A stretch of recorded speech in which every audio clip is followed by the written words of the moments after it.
Hi hello నమస్తే అండి, welcome to our channel సలాం సైనికాకి స్వాగతం. ఈరోజు మనము ప్రతిసారి చేస్తున్న వెల్ఫేర్ స్కీమ్స్కు సంబంధించి వీడియోస్ కాక జాబ్ నోటిఫికేషన్స్ సంబంధించి వీడియోస్ కూడా మనం స్టార్ట్ చేయటం జరిగిందండి. మరీ ముఖ్యంగా ఎవరైతే ఆర్మీలో ఒక సోల్జర్గా ఉద్యోగం చేయాలని తపన పడుతున్నారో వారి కొరకు, అలాగే ఆర్మీ నుంచి రిటైర్ అయిన ఎక్స్ సర్వీస్మెన్స్ కొరకు ఈ యొక్క నోటిఫికేషన్స్ గురించి మనం వీడియోస్ ఇక్కడ నుండి తీసుకురావటం జరుగుతుందండి. మరీ ముఖ్యంగా ఇందులో ఉన్న డీటెయిల్స్ అనేవి క్లియర్ కట్గా మీ ముందుకు తీసుకురావటం జరుగుతుందండి.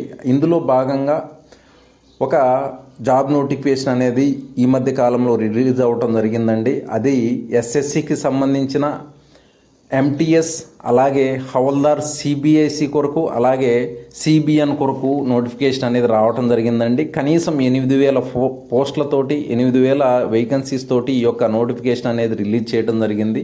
అయితే ముందుగా మనం ఈ యొక్క జాబ్కి అప్లై చేయాలంటే ఈ జాబ్ గురించి పూర్తి వివరాలు మనం తెలుసుకున్న తర్వాత మాత్రమే ఇది అప్లై చేయాలి. కనుక ముందు ఈ యొక్క మనం వీటికి భర్తీ అయితే ఏం పని చేయాలనేది ముందుగా మనం తెలుసుకోవాలండి. ముందుగా ఎంటీఎస్ అంటే మల్టీ టాస్కింగ్ స్టాఫ్ అండి. ఈ యొక్క కార్యాలయాలు ఏవైతే ఉన్నాయో ఇక్కడ మీరు చూడొచ్చు, central board of indirect taxes and customs గురించి మీరు వినే ఉంటారంటే, అలాగే ట్యాక్సెస్, ఇండైరెక్ట్ ట్యాక్సెస్ అంటే జిఎస్టీ, సిజిఎస్టీ అని మీరు వినే ఉంటారు. వీటి యొక్క కార్యాలయాల్లో, అలాగే సెంట్రల్ బ్యూరో ఆఫ్ నార్కోటిక్స్ అంటే డ్రగ్స్కి సంబంధించిన మత్తుమందు నిరోధక శాఖ ఉంటుంది కదండి. అంటే డ్రగ్స్ యాంటీ డ్రగ్స్ డిపార్ట్మెంట్స్ ఉంటాయి కదండి. ఈ యొక్క కార్యాలయాల్లో పనిచేయటం కోసము, అక్కడ ప్రొటెక్షన్ కోసము, అక్కడ ఉన్న ఆఫీసర్స్ యొక్క ప్రొటెక్షన్ కోసము, వీరు ఎక్కడికైనా రైడ్ కొరకు వెళ్ళినట్లయితే వారికి కూడా ఆ రైడ్లో పార్టిసిపేట్ చేయవలసి వస్తుంది. అలాగే అక్కడ ఉన్న కార్యాలయాలకి ప్రొటెక్షన్ కొరకు ఈ యొక్క హవల్దార్ సిబిఐసి, సిబిఎన్ని యూజ్ చేసుకోవడం జరుగుతుందండి. ఇక్కడ మీరు చూడొచ్చు, వారు కాకి డ్రెస్లో ఈ డ్యూటీలు అనేది చేయటం జరుగుతుంది. ఈ విషయాన్ని ప్రతి ఒక్కరికి తెలుసుకుని ఆ తర్వాత మాత్రమే వీటికి మీరు అప్లై చేయవలసి వస్తుందండి. ఇక ఈ యొక్క పూర్తి డీటెయిల్లోకి మనం వెళ్దామండి. ఇందులో ఎడ్యుకేషన్ ఏంటి, అలాగే ఈ యొక్క టెస్ట్స్ అంటే ఎగ్జామ్స్ ఎన్ని ఫేసుల్లో అవుతుంది, ఆ తర్వాత ఫిజికల్ ఎఫిషియన్సీ టెస్ట్ ఉంటుందా లేదా, అలాగే ఈ యొక్క ఫీజు ఎంత పే చేయాలి, ఈ డీటెయిల్స్ అన్నీ కూడా మనం ప్రతిదీ కూడా డీటెయిల్డ్గా మాట్లాడుకుందాం. ఈ యొక్క వీడియోలోకి వెళ్ళే ముందు ప్రతి ఒక్కరికి ఒక రిక్వెస్ట్ అండి, తప్పకుండా వీడియో ఇన్ఫర్మేటివ్గా అనిపిస్తే ప్రతి ఒక్క సోల్జర్కి ఈ వీడియోని షేర్ చేయండి. ఇక వీడియోలోకి వెళ్దామండి. Multi tasking staff and havildar CBIC, CBN examination important dates ఒకసారి చూస్తే, ఆన్లైన్ అప్లికేషన్స్ అనేవి ఆల్రెడీ స్టార్ట్ అయిపోయాయి. 27 జూన్ నుండి 31 జూలై వరకు ఈ యొక్క అప్లికేషన్స్ అనేవి మనం అప్లై చేసుకోవచ్చు. లాస్ట్ డేట్ మీరు చూసినట్లయితే 31 జూలై 2024 నైట్ 11 గంటల వరకు మీరు ఈ యొక్క అప్లికేషన్ అనేది అప్లై చేసుకోవచ్చు. లాస్ట్ పేమెంట్ మీరు 1 ఆగస్ట్ 2024 రాత్రి 11 గంటల వరకు మీ పేమెంట్ అనేది చేసుకోవచ్చు. అంటే 31 జూలై రాత్రి 11 వరకు మీరు అప్లికేషన్ అప్లై చేసి ఇన్ కేస్ మీరు పేమెంట్ చేయనట్లయితే నెక్స్ట్ 1 డే అనేది మీకు టైం ఉంటుంది. ఇక నెక్స్ట్ ఇక్కడ చూసినట్లయితే మీరు కరెక్షన్ చేసుకోవాలి. అప్లై చేసిన తర్వాత కరెక్షన్ ఏదైనా ఉంది అని చెప్పేసి మీకు తెలిసినట్లయితే అప్పుడు ఈ యొక్క కరెక్షన్ విండో అనేది 16 ఆగస్ట్ నుంచి 17 ఆగస్టు ఒక్కరోజు అనేది టైం ఇవ్వటం జరుగుతుంది. అప్పుడు మీరు ఈ యొక్క కరెక్షన్ చేసుకోవచ్చండి. నెక్స్ట్ ఈ యొక్క కంప్యూటర్ బేస్డ్ టెస్ట్ అనేది ఆగస్టు, నవంబర్లో ఈ డేట్ అనేది రావటం జరుగుతుందండి. అప్పుడు మీరు ఈ అడ్మిట్ కార్డ్ని డౌన్లోడ్ చేసుకొని సిబిటి టెస్ట్ రాయొచ్చు.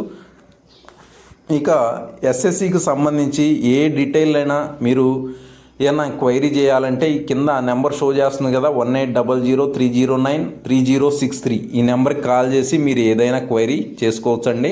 ఇక నెక్స్ట్ పే లెవెల్, అలాగే గ్రూప్ ఏంటి అనేది ఒకసారి చూసినట్లయితే ఎంటీఎస్, అలాగే హవల్దార్ సిబిఐసి, సిబిఎన్ ఈ మూడింటికి కూడా గ్రూప్ సి అండి, పే లెవెల్ 1 అండి. ఇక్కడ మీరు పే లెవెల్ 1లో వీరి యొక్క శాలరీ చూసినట్లయితే 18,000 నుండి 56,900 వరకు వీరి యొక్క శాలరీ ఉంటుంది నార్మల్గా.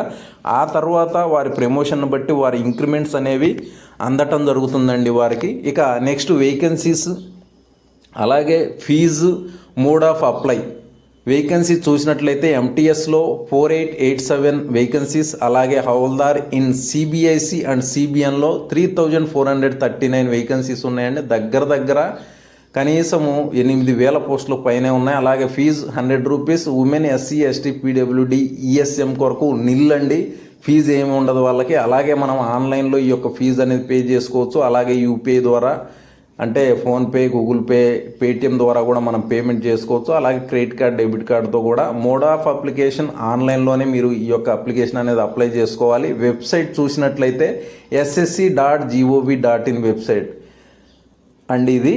ఈ యొక్క వెబ్సైట్లోకి వెళ్ళి మీరు అప్లికేషన్ని అప్లై చేసుకోవచ్చు అండి, రిజిస్టర్ అయ్యేసి. ఇది వేకెన్సీ మరియు ఫీజు డీటెయిల్స్ అండి. ఇక నెక్స్ట్ చూద్దామండి. వేకెన్సీస్ ఒకసారి గమనించినట్లయితే ముఖ్యంగా మన తెలుగు రాష్ట్రాల్లో అంటే తెలంగాణ మరియు ఆంధ్రప్రదేశ్లో, హైదరాబాద్లో, అలాగే విశాఖపట్నంలో ఈ వేకెన్సీస్ అనేవి ఉండటం జరిగింది. హైదరాబాద్లో మీరు గమనించినట్లయితే మన ఎక్స్ సర్వీస్మెన్ కాలంలో ఒకసారి చూసినట్లయితే 34 వేకెన్సీస్ అనేవి ఇవ్వటం జరిగిందండి. అలాగే మీరు ఓపెన్ కేటగిరీలో మీరు ట్రై చేయాలి అనుకున్నట్లయితే కనీసం 339 వేకెన్సీస్ అనేవి మన తెలంగాణకి, ఒక్క తెలంగాణకి మాత్రమే ఇన్ని వేకెన్సీస్ ఉండటం జరిగిందండి.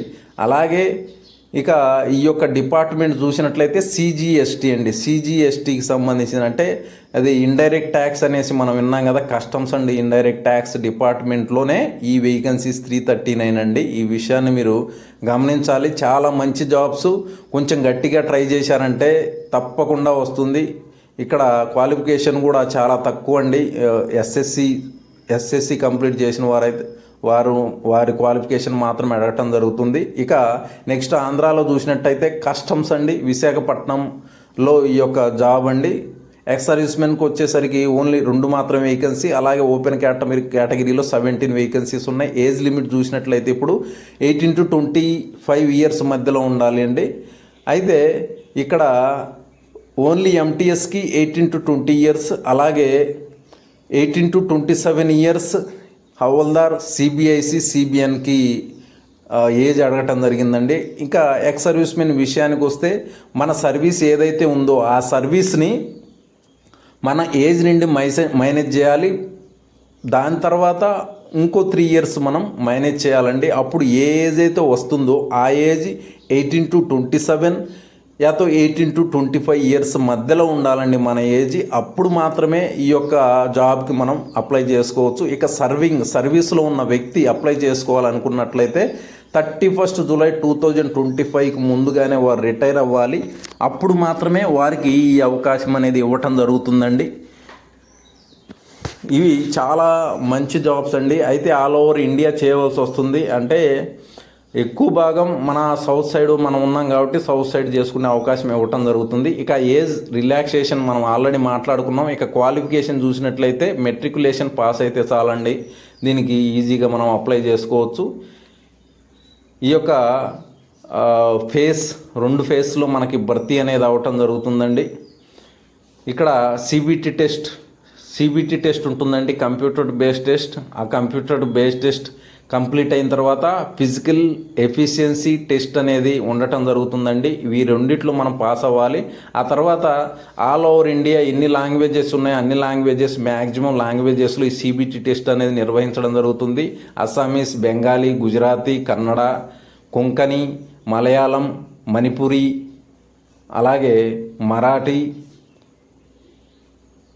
ఒడియా, పంజాబీ, తమిళ్, తెలుగు, ఉర్దూ అన్ని లాంగ్వేజెస్లో కూడా ఈ యొక్క సిబిటి టెస్ట్ అనేది కండక్ట్ చేయడం జరుగుతుందండి. అందువల్ల చాలా ఈజీగా మనోళ్ళు ఈ యొక్క పార్టిసిపేట్ అనేది చేయొచ్చండి.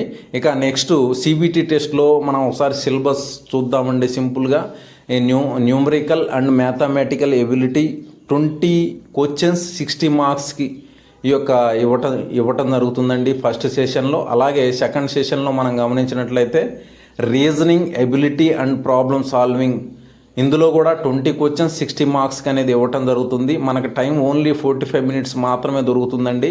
ఇన్ కేస్ డిజబిలిటీ పర్సన్స్ ఎవరైనా అప్లై చేసుకున్నట్లయితే పీడబ్ల్యూడి పర్సన్స్, వారి కొరకు 60 మినిట్స్ అనేవి టైం అనేది ఇవ్వటం జరుగుతుందండి. ఈ విషయాన్ని గమనించి మనం నెక్స్ట్ సెకండ్ సెషన్లో general awareness 25 questions 75 marks, English language and comprehension 25 questions 75 marks ఇవ్వటం జరుగుతుందండి. దీనికి కూడా సేమ్ టైం 45 మినిట్స్, అలాగే 60 మినిట్స్ వీరికి డిజబుల్డ్ పర్సన్స్ వీరి కొరకు ఇవ్వటం జరుగుతుందండి. ఇక సిబిటి టెస్ట్ ఎవరైతే క్వాలిఫై అవుతారో వారి కొరకు పీఈటీ టెస్ట్ అనేది కండక్ట్ చేయడం జరుగుతుంది, ఫిజికల్ ఎఫిషియన్సీ టెస్ట్. ఇక్కడ మీరు చూసినట్లయితే వాకింగ్ టెస్ట్ అనేది ఇవ్వటం ఉంటుందండి. అక్కడ మేల్ పర్సన్స్ కొరకు 1600 మీటర్స్ 15 మినిట్స్లో కంప్లీట్ చేయాలి. అలాగే ఫిమేల్ పర్సన్స్ కొరకి 1 కిలోమీటర్ 20 మినిట్స్లో కంప్లీట్ చేయాలండి. ఇక ఫిజికల్ స్టాండర్డ్స్ టెస్ట్ అంటే ఇవి మెజర్మెంట్స్ అనేవి ఇవ్వటం జరుగుతుంది.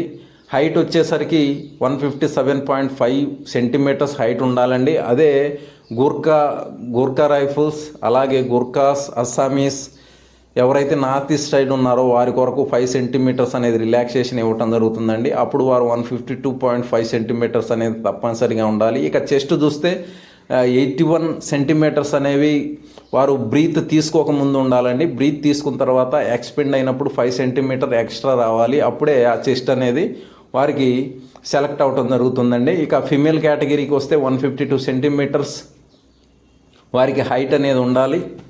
అయితే ఎవరైతే వేకెన్సీస్ వచ్చాయి కనుక తప్పకుండా ట్రై చేయండి. ఇక కట్ ఆఫ్ డేట్స్ మనం చూసినట్లయితే అన్రిజర్వ్డ్లో 30% మార్క్స్ అనేది కంపల్సరీ. అలాగే ఓబీసీ, ఈడబ్ల్యూఎస్ ఇందులో 25% మార్క్స్ అనేది కంపల్సరీ. అలాగే ఆల్ అదర్ కేటగిరీస్ 20% అనేది కంపల్సరీగా వీరు క్వాలిఫై అవ్వాలి అంటే కనుక వీరికి ఈ యొక్క పర్సంటేజ్ అనేది తప్పనిసరి అండి. ఇదండి ఈ యొక్క నోటిఫికేషన్స్ యొక్క డీటెయిల్ అండి. ఎస్ఎస్సికి సంబంధించి ఎంటీఎస్, అలాగే హవల్దార్, సిబిఐసి, అలాగే సిబిఎన్కి సంబంధించి ఈ చాలా మంచి జాబ్స్ అండి. తప్పకుండా ట్రై చేయండి. ఇదండి వీడియో ఈరోజు. ఇన్ఫర్మేటివ్గా అనిపిస్తే ప్రతి ఒక్క ఎక్స్ సర్వీస్మెన్కి అలాగే సోల్జర్కి ఈ వీడియోని షేర్ చేయండి. Thank you for watching this video. జై హింద్, జై భారత్.